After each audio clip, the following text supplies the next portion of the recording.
ApeCoin extend all expectations.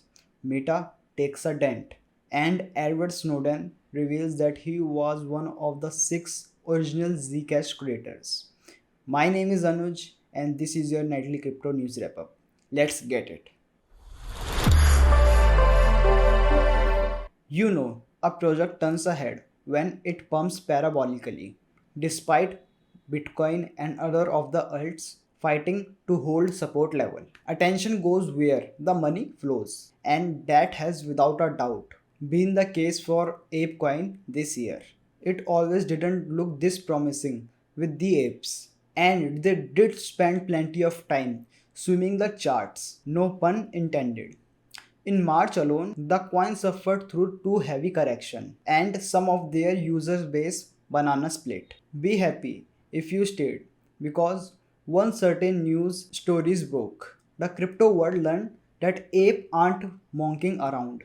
From its $11 April 17 dip to now, ApeCoin has climbed almost 100% and it's currently fighting to break $23 level. Now everyone's eyes are set on the jungle. And just because those apes are bored, it doesn't mean they are not busy. The most recent pump can be attributed to the anticipation for Yuga Labs metaverse projects known as the other side. The first NFT sale is scheduled for this Saturday, and CryptoVerifying.com reports while confirmed the NFTs are suspected to be land parcel for the other side in metaverse. You'll be able to get in this other side mint first if you pre-registered on something is building.xyz before April 1, and those participating will have to pay with the ape coin. Although the other metaverse coin known as Sand and Mana got a major head start. Ape has now passed them all. They recently crossed the $6 million mark, and Ape is the 25th largest crypto coin in the coin market cap. Speaking of market cap, let's do a quick market watch.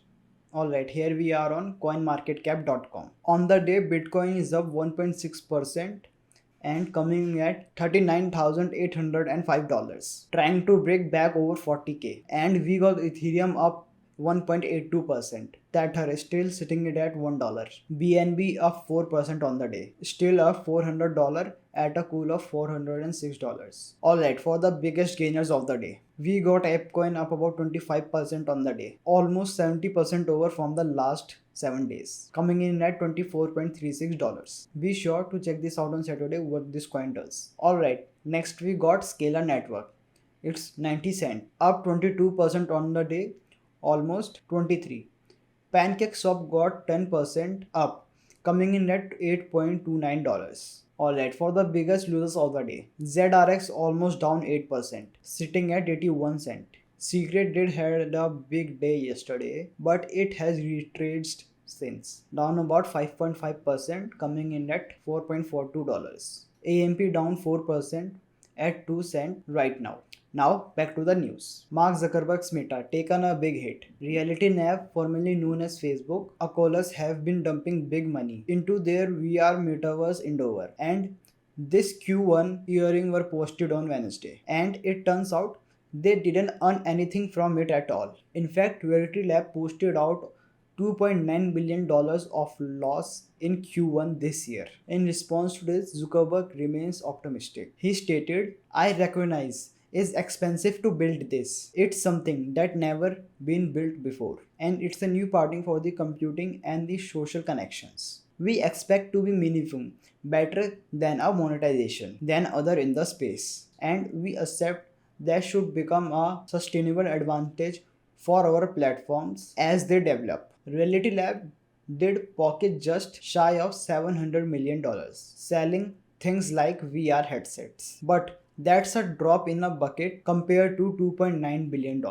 Reality Lab is the sector that took the dent, but Meta itself still have a fair Q1, despite the nasty February crash where they lost a million users and a $251 billion.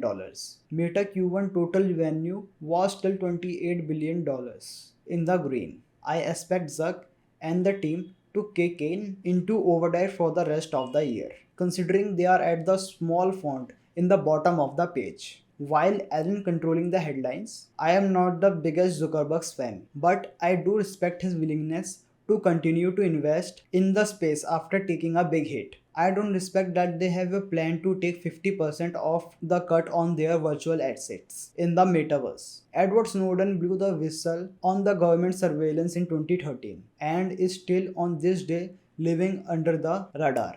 But somehow, some way, he still makes headlines. It turns out privacy coin Zcash was initially launched in 2016 through a multi-party computation known as the ceremony. Long story short, to maintain security, each of the six creators got a piece of a multi-signature private key, which is a very long number. Since they split it up, no single person could infringe the integrity of Zcash, which is one of the many reasons that it's still a trusted privacy coin today. One of the creators was believed to be known as man name called John DeBurtin. All this year later, we find out it is in fact Edward Snowden. Yahoo.com reports in recent messages to Zcash co-creator Zoko Wilcox, Snowden agreed to make his participation in public knowledge. Snowden stated, as long as it's clear, I was never paid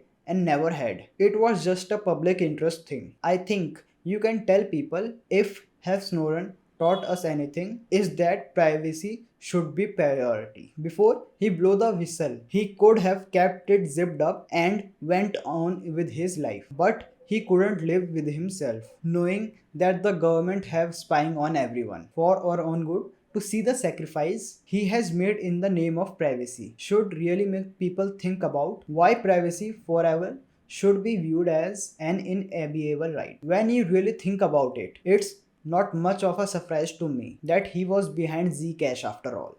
That all I got. Thank you.